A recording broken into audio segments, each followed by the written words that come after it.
প্রিয় ভাই আমার, আমরা এসেছি বদরপুর খলিফা বাড়ি, ওই যে ঘরটি দেখানোর জন্য, যে ঘরটির কাজ চলমান। আলহামদুলিল্লাহ, আপনারা দোয়া করবেন। কাজটি অনেক দ্রুততার সাথে এগিয়ে যাচ্ছে। আগামীকাল সকালে এসে মিস্ত্রি ওই ঘরের আপনার টিন গুলো লাগাবে আলহামদুলিল্লাহ। তো পরিসমাপ্তি কাজ সমাপ্ত হলে আমরা আপনাদেরকে দেখাবো।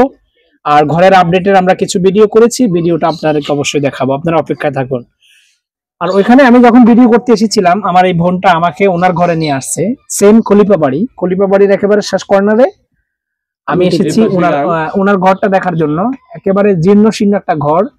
আমি আপনাদেরকে ঘরটা ডিটেলস দেখাবো, তার আগে একটু ওনার সাক্ষাৎকার নেব ইনশাআল্লাহ। আপনি কেমন আছেন? আসসালামু আলাইকুম। আসসালামু আলাইকুম, অনেক ভালো আছি। ওয়ালাইকুম আসসালাম। আচ্ছা, আপনি আমাকে কেন আনছেন বলেন? ভাই, আমার ঘরটা দেখানোর জন্য। আমি ঘরটা দেখানোর জন্য না, ঘরটা আসলে কি জানেন, ঘরটা দেখানোর জন্য বলতে কি, আমরা এটা মিডিয়ার মাধ্যমে তুলি। কোন ভাই যদি ঘর দেওয়া ইচ্ছুক হয় বা যেইভাবে উনি বলবে যে আমি এইভাবে ঘর করতে চাই, সে এইভাবে ঘর করতে হবে আপনাকে। হ্যাঁ জি, এটা হচ্ছে মূল। উনি যেইভাবে উনি এস্টিমেট দিবে বা যেভাবে ঘরটা করবে, উনি এস্টিমেটে উনি ঘরটা করবে, ঠিক আছে জি। যেমন আপনার কি কোনো সাহায্য সহযোগী সরকারিভাবে পান? না জি, না আমরা পাই না। এই বদরপুর আপনাদেরকে সাহায্য কে করে? শুধু আমাদেরকে যে দক্ষিণ বদরপুর যে ইফতারটা দেন, নাম কি? নূর হোসেন। হ্যাঁ, নূর হোসেন। হ্যাঁ ভাই, নূর হোসেন যে মনির মাল। হ্যাঁ হ্যাঁ, মনির মালের ভাই নূর হোসেন ভাই। হ্যাঁ, উনার মাল ভাই আমরা ইফতার করি প্রতি রমজান। আমি উনার ইফতার দিই, আমি ইফতার করি। ওনার প্রতি আপনার কি কৃতজ্ঞতা আছে? হ্যাঁ, উনার প্রতি আমার খুবই। নূর হোসেন ভাই, মনির মাল, এদেরকে আপনারা পছন্দ করেন? হ্যাঁ জি, আমি ওনাদেরকে শ্রদ্ধা করি। ওনারা হইছে বড় ভাই।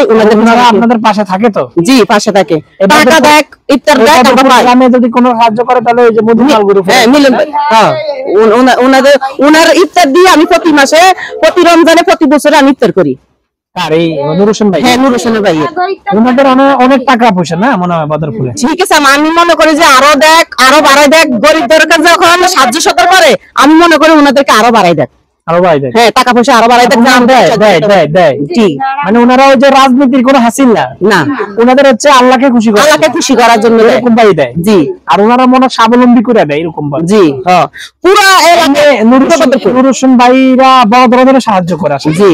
পুরা বদরপুরে দেয় ওরা গাড়ি বড়ি। আমি ব্যক্তিগতভাবে জানি নূর হোসেন ভাই অনেক ভালো মনের অধিকারী জি, ভালো মনের। উনি ঘরটা দেখবে আশা করি। আচ্ছা, ওনার উদ্দেশ্য ঘরটা দেখাই, ঠিক আছে? হ্যাঁ, যদি উনি বলে যে উনি ঘরটা করে দিবে আলহামদুলিল্লাহ, বা উনি যদি বলে যে দেখবো আমি, তাও আলহামদুলিল্লাহ, বা কোনো ভাই যদি বলে যে আমি ঘরটা করে দিব, জি আলহামদুলিল্লাহ জি। আমরা আপনাদেরকে ঘরটা দেখাচ্ছি, চালটা একটু দেখো। চালের পজিশনটা দেখেন, একেবারে সবগুলো ভাঙ্গা। এই যে দেখেন, একেবারে আলগা, এগুলো সব ভাঙ্গা। ওই যে তেরফাল, তারপরে হচ্ছে ঘরের ভিতরটা একটু দেখান তো, এইদিকে আসেন। একেবারে জীর্ণ শীর্ণ ঘর, এই যে দেখেন কার নাই, এই যে সব পানি পরি কার ভাঙি গেছে, একটু কার নাই। এই যে আপনাদেরকে দেখাচ্ছি, একেবারে পুরো জীর্ণ শীর্ণ ঘরটা, অন্ধকার। আমরা যদি এখানে দোতলা একটা ঘর করে দেই, 2 রুম বা 3 রুমের একটা ঘর করে দেই, তাহলে তো মনে হয় একটু স্বস্তিতে থাকতে পারবে। প্রচন্ড বাতাস, নদী, এই যে নদী গান, ডাকাতিয়া নদী দেখেন, এই যে একেবারে আমরা নদীর একেবারে কাছে। দেখেন কি সুন্দর একটা পরিবেশ, কি ভালো একটা মডেল।